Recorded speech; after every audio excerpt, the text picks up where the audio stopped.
तपस्या का जो बल है वही यथार्थ बल है। क्षत्रिय बलम दिग बलम ब्रह्म तेजो बलम बलम एकेन ब्रह्म दंडेण सर्वाणि अस्त्राणि हतानि में। एक ब्रह्म दंड के समक्ष मेरे सारे अस्त्र शस्त्र हत हो गए, व्यर्थ हो गए। तब उन्होंने तपस्या का प्रारंभ किया कि अब तप से मैं विजय प्राप्त करूंगा। तो सरयू के उस पार दंडकारण्य में राजा विश्वरथ जो थे, जिन्हें विश्वामित्र आप कहते हैं, बाद में उनका इतिहास बड़ा पवित्र इतिहास है। गायत्री मंत्र के रचयिता हुए विश्वस्य मित्र है सह विश्वामित्र। लेकिन उस प्रक्रिया में कि जन्म से जीवन में कैसे प्रवेश किया जाता है, राजा विश्वरथ से विश्वामित्र कैसे बना जाता है, कहाँ इस प्रकार का लोभ और इस प्रकार का कोप विश्वरथ के रूप में, लेकिन बाद में विश्वस्य मित्र है यह सह विश्वामित्र कैसे वो गायत्री मंत्र के गायत्री छंद के रचयिता हुए। बस उसी दृष्टांत को मैं दे रहा हूँ कि उस पार वो तब करने लगे। 100 पुत्रों को मार डाला था वशिष्ठ के। माता अरुंधति जब प्रसाद लेकर के अपने पति के लिए गुरु वशिष्ठ के लिए जब आई, अभी राजेश शुक्ला जी जो हम लोगों के मध्य में इस कार्यक्रम के आयोजन के हेतु सेतु हैं, मैं डॉक्टर से अधिक इनको राजर्षि कहता हूँ, राजर्षि हैं। तो इन्होंने मुझे दूध पिलाया। तो दूध के बारे में एक स्थान पर चर्चा हो रही थी, तो मुझसे पूछा गया कि स्वामी जी मेडिकल साइंस कहता है दूध तो मांसाहार है, तो आप लोग दूध पीते हैं, सन्यासी हैं। हमने कहा कि देखो मेरे यहाँ मांसाहार और शाकाहार का भेद ही नहीं है। हमारे यहाँ भोजन सतोगुणी रजोगुणी तमोगुणी इस पद्धति पे उसका निर्धारण होता है। हमारे यहाँ शाकाहार है लहसुन प्याज, लेकिन तमोगुणी होने के कारण हमारी संत परंपरा में वर्जित है। तो हमारे यहाँ मांसाहार शाकाहार नहीं, सतोगुणी दूध सतोगुणी है। दूध उत्पन्न कैसे होता है? अत्यधिक वात्सल्य के कारण, अपने शिशु पर अत्यधिक वात्सल्य के कारण रक्त दूध में परिवर्तित हो जाता है। लेकिन अब रक्त का गुण उसमें नहीं रहा, रक्त तो तमोगुणी था, लेकिन जब उस अत्यधिक वात्सल्य से वो रक्त दूध में परिवर्तित हुआ तब उसमें सतोगुण आ गया। दूध बनता कैसे है? माँ की अपने शिशु पर अत्यधिक वात्सल्य ममता के कारण रक्त दूध में परिवर्तित हो जाता है, नहीं तो दूध की कोई ग्रंथि तो है नहीं। तो माता अरुंधति भोजन लेकर के प्रसाद लेकर के जब गुरु वशिष्ठ के लिए गई तो उनमें भी वात्सल्य ममत्व तो था। उन्होंने कहा पतिदेव उस पार वो तपस्या कर रहा है, वो भी क्षुधा तृषा से युक्त होगा, भूख प्यास से ग्रस्त होगा। आपका आदेश हो, आपकी आज्ञा हो तो उसको भी कुछ खाने को मैं पहुंचा दूं। जिस माता के 100 पुत्रों का वध कर दिया हो राजा विश्वरथ ने, लेकिन जिसमें प्रतिहिंसा नहीं है। कहा जाता है कि विश्व के इतिहास में राम के दूसरे उदाहरण मिल जाएंगे, लेकिन सीता का दूसरा उदाहरण नहीं मिलेगा। क्यों? सीता सती तो स्वरूपिणी थी, सीता में कभी प्रतिहिंसा, अग्नि परीक्षा देनी पड़ी लेकिन उन्होंने उसमें कोई नकारात्मक भाव नहीं लाया, प्रतिहिंसा नहीं थी। माता अरुंधति को देखे, कोई प्रतिहिंसा नहीं है उनमें। कह रही है कि 100 पुत्रों का वध होने के बाद भी वो भी क्षुधा तृषा से युक्त होगा, ग्रस्त होगा। आपका आदेश हो तो उसको भी इसमें से कुछ प्रसाद पहुंचा दूं। वशिष्ठ जी ने कहा जैसी तुम्हारी इच्छा, तुम्हारी ममता, पहुंचा दो। कहा लेकिन बीच में सरयू माँ बह रही हैं, मैं उस पार जाऊंगी कैसे? कुलगुरु वशिष्ठ जी ने, जो भगवान राम के कुलगुरु थे, उन्होंने कहा कि जाओ कह दो कि यदि मेरे पतिदेव ब्रह्मचारी हों तो हे सरयू माँ मुझे मार्ग मिल जाए।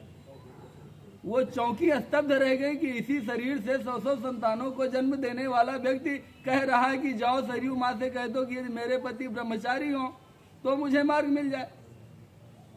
उन्होंने कहा कि देवी तुम जाओ और कहो।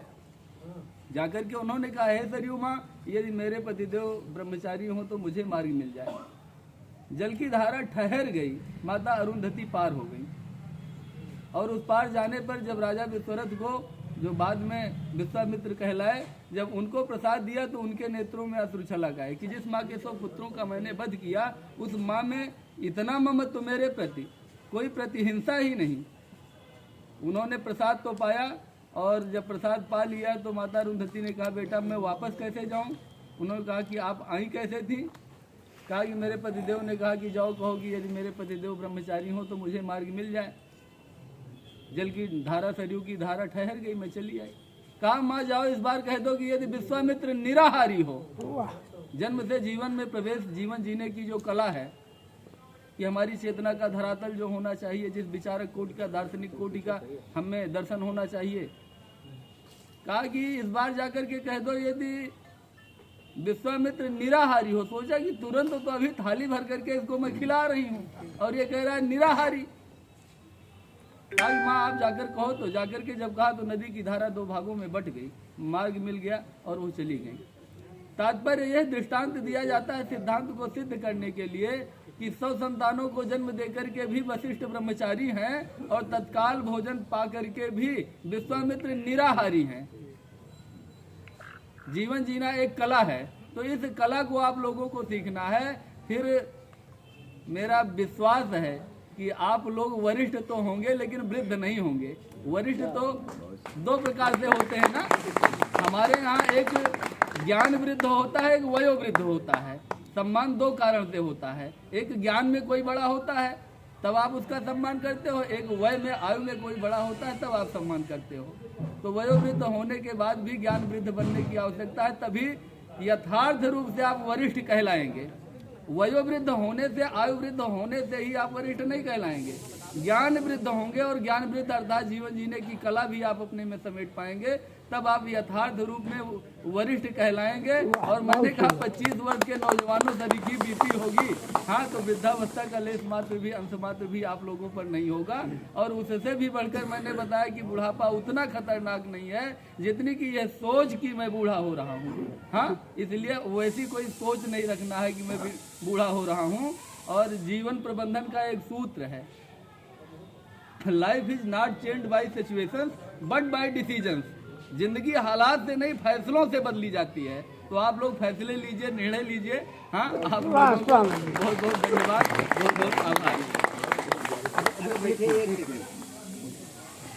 मैं चाहता हूँ कि इस खिचड़ी भोज में निर्माण करने वाले कन्हई और शत्रु सोहन दोनों लोग आ जाएं, महाराज जी से आशीर्वाद। चलो भाई आगे आगे आगे आपके पास आगे आप इनको ले लो फोटो।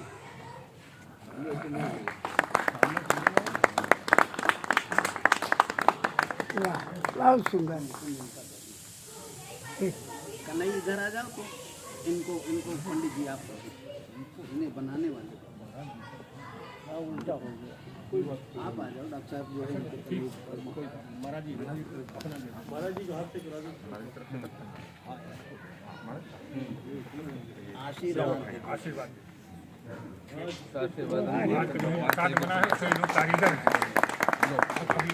कुछ भी तुम्हारे कार्य आएंगे। ठीक है, ये भी है, इनको भी ये भी साथ में है। ये भी आज का जो प्रसाद बना है हो मेरे भारत के भाल के जाओ। तुम्हारे महाराज जी से मेरा अनुरोध है कि कृपया अपने आश्रम का भी 2 शब्द बता दें, जिससे लोग जान ले कि हमारे बीच में कौन संत है।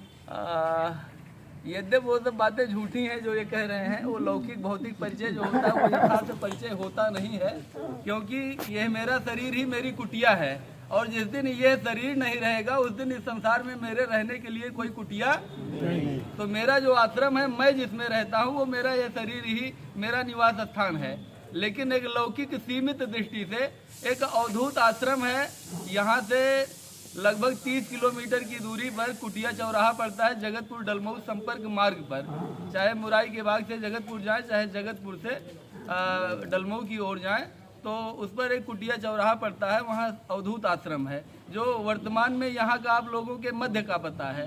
शेष मेरा जो मूल पता है वो श्रीधाम अयोध्या जी में श्री विजय राघव मंदिर जो है वो मेरी आचार्य पीठ है। और मैं अपनी पीठ का उत्तराधिकारी भी था, लेकिन अब मैं वहाँ का त्याग पत्र दे चुका और राष्ट्र धर्म के कार्यों में मैं निहित हूँ। विजय राघव प्रपन्न रामानुज दास मेरी श्री बहनों की परंपरा, श्री रामानुजाचार्य की परंपरा है। और भी कुछ